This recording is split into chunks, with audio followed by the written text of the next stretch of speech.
निठारी।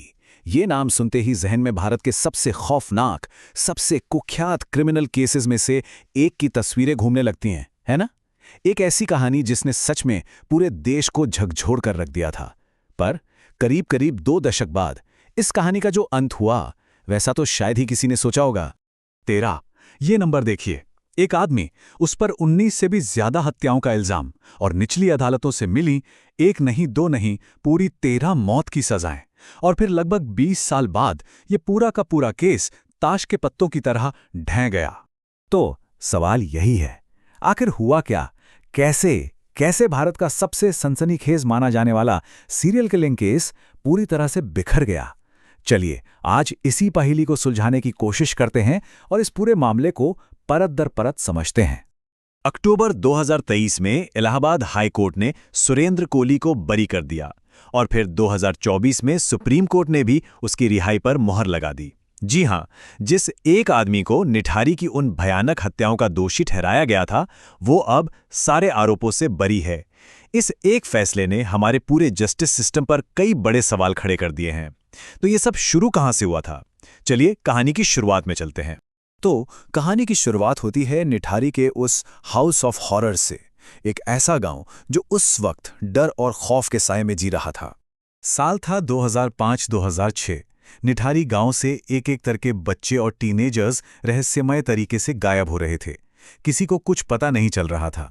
फिर आई 29 दिसंबर 2006 की तारीख, जब D5 बंगले के ठीक पीछे वाले नाले से इंसानी कंकाल मिलने शुरू हुए।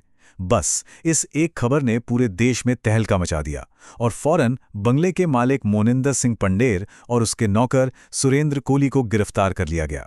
और गिरफ्तारी के बाद सामने आया एक कबूलनामा, एक ऐसा कबूलनामा जो आगे चलकर पूरे के पूरे केस की बुनियाद बनने वाला था।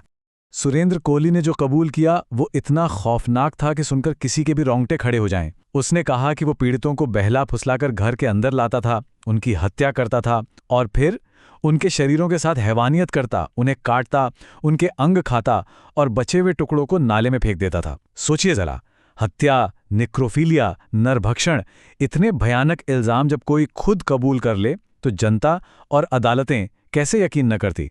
ये इतना डरावना था कि इस पर शक करना भी मुश्किल था।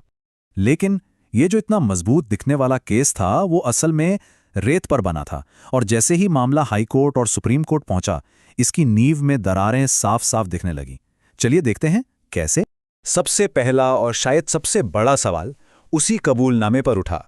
क्या वो बयान वाकई में सुरेंद्र कोली ने अपनी मर्जी से बिना किसी दबाव के दिया था, या कहानी कुछ और ही थी? हाई कोर्ट ने अपनी जांच में कुछ बहुत ही चौंकाने वाली बातें पाईं। पहली, कोली को कबूलनामे से पहले 60 दिन से भी ज्यादा पुलिस हिरासत में रखा गया था। इस पूरे समय में उसे कोई ढंग की कानूनी मदद तक नहीं दी गई। कोली ने कोर्ट को चिट्ठियां भी लिखी जिसमें उसने अपनी आपबीती बताई। उसने दावा किया कि उसे तो पीड़ितों के नाम और तस्वीरें रटवाई गई थीं, और सबसे बड़ी बात, हिरासत के दौरान उसके टॉर्चर के आरोपों को खारिज करने के लिए कोई मेडिकल जांच ही नहीं हुई। इन सब वजहों से कबूलनामे पर बहुत बड़ा सवालिया निशान लग गया। कोली ने जो आरोप लगाए वो बेहद गंभीर थे। कोर्ट को लिखी चिट्ठियों में उसने बताया, मेरे नाखून उखाड़ दिए गए, मेरे प्राइवेट पार्ट्स को जलाया गया और मुझे धमकी दी गई कि अगर मैंने कबूल नहीं किया तो मेरे परिवार को गुस्साई भीड़ के हवाले कर देंगे।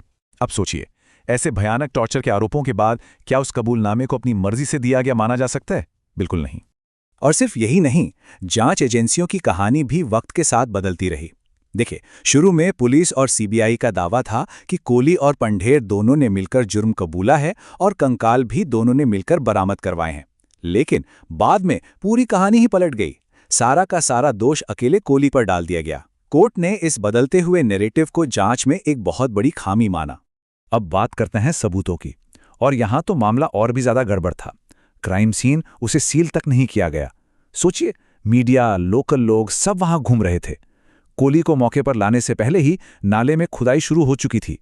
और सबसे ज्यादा हैरान करने वाली बात, जिस घर के अंदर इतने कत्ल और लाशों को काटने का दावा किया गया, वहां फॉरेंसिक टीम को इंसानी खून का एक भी धब्बा नहीं मिला, एक भी नहीं। इतना ही नहीं, एक पीड़ित के कपड़ों पर जो सीमेंट के निशान मिले, वो भी कोली के डीएनए से मैच नहीं हुए। अब आते हैं इस केस के शायद सबसे चौंकाने वाले और सबसे ज्यादा नजरअंदाज किए गए एंगल पर। वो है ऑर्गन ट्रेड, यानी अंग व्यापार का एंगल। एक ऐसी थियरी जिसके बारे में जांच करने वालों को बताया गया, चेताया गया, पर उसे पूरी तरह से अनदेखा कर दिया गया। और ये कोई हवाई बात नहीं है। 2007 में महिला एवं बाल विकास मंत्रालय की एक कमेटी ने अपनी रिपोर्ट में साफ लिखा था कि जिस सर्जिकल प्रिसीजन यानी जिस सफाई से लाशों को काटा गया था वो किसी प्रोफेशनल का काम लगता है और इससे ऑर्गन ट्रेड का शक पैदा होता है। और कमेटी ने कई ठोस सुराग भी दिए थे, जैसे कि पीड़ितों की लाशों से धड़ गायब थे। सोचिए, सिर्फ धड़। क्यों? पंढेर के ठीक बगल वाले बंगले में एक डॉक्टर रहता था जिस पर पहले से किडनी रैकेट का इल्जाम था। कमेटी ने कहा कि आसपास के सभी अस्पतालों के ऑर्गन ट्रांसप्लांट रिकॉर्ड्स की जांच होनी चाहिए, लेकिन सीबीआई ने इस पूरे एंगल पर कभी ठीक से जांच की ही नहीं। तो इतनी सारी खामियों के बाद जाहिर है अदालतों का फैसला भी बेहद सख्त था। कोर्ट ने इस पूरी जांच पर जो कहा वो किसी भी जांच एजेंसी के लिए एक बहुत बड़ी फटकार है। इलाहाबाद हाई कोर्ट ने तो सीधे सीधे अपनी जजमेंट में लिखा कि ये जांच बॉट्च्ड अप थी, यानी कि पूरी तरह से घटिया तरीके से की गई थी और ये जनता के विश्वास के साथ एक धोखा है। और आखिर में सुप्रीम कोर्ट ने भी हमारे कानून के सबसे बुनियादी सिद्धांत को दोहराया कि शक चाहे कितना भी गहरा क्यों ना हो, वो सबूत की जगह नहीं ले सकता। क्रिमिनल लॉ में शक की बिना पर नहीं बल्कि प्रूफ बियॉन्ड रीजनेबल डाउट यानी पुख्ता सबूतों के आधार पर सजा दी जाती है। कोर्ट ने साफ कहा कि इस केस में जो लापरवाही और देरी हुई उसने सच को सामने लाने की पूरी प्रक्रिया को ही खत्म कर दिया। और इसके नतीजा क्या हुआ? यही कि शायद जो असली गुनहगार था या गुनहगार थे वो हमेशा के लिए बच निकले। तो आखिर में बस एक ही सवाल बचता है। जांच फेल हो चुकी है, जिस पर इल्जाम था वो बरी हो चुका है। तो क्या निठारी के उन पीड़ितों को, उन बच्चों को कभी इंसाफ मिलेगा? एक ऐसी त्रासदी जिसमें सबूत खराब हो गए, जांच भटकाई गई और पूरा केस अदालत में आकर गिर गया। इस सब के बाद न्याय की उम्मीद कैसे की जाए? ये एक ऐसा सवाल है जो शायद हमेशा हमारे सिस्टम पर एक गहरे दाग की तरह रहेगा।